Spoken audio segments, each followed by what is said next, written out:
If your biomass boiler has an automatic ignition system, then you will need to inspect and maintain the igniter during the annual service. There are a number of igniter manufacturers. We are looking at those produced by Leister, of which there are several different types.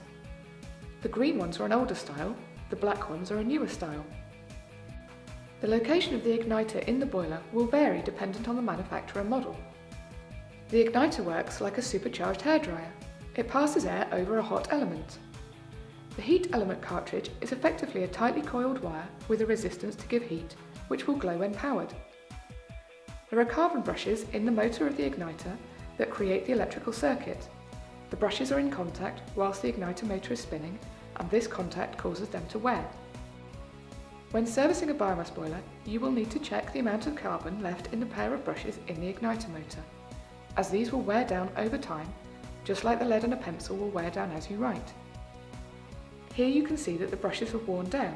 We recommend that these are replaced when the remaining carbon is less than half. Remove the black plastic retaining lug using a flathead screwdriver.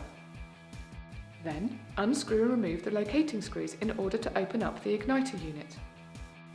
Open the brass lug of the brush holder. Make sure that the spring which holds the carbon brush in doesn't spring out. Pull the spring with the carbon brush out of the brush holder. Insert the new carbon brush with spring. Push the spring back into the brush holder entirely.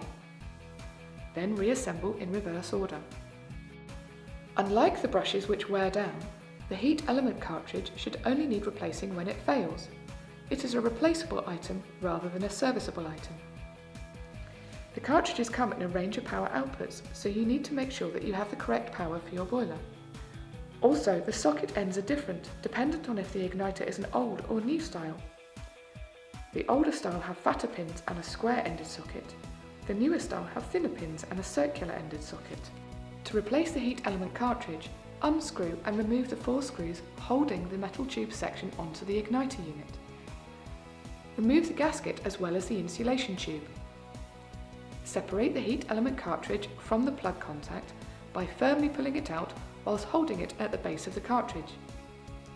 Push the new heat element cartridge into the plug contact fully. Then reassemble in reverse order. Before restarting the boiler, it is always a good idea to test the igniter in aggregate test mode on your boiler. You should hear the noise of the motor and feel the igniter getting hot.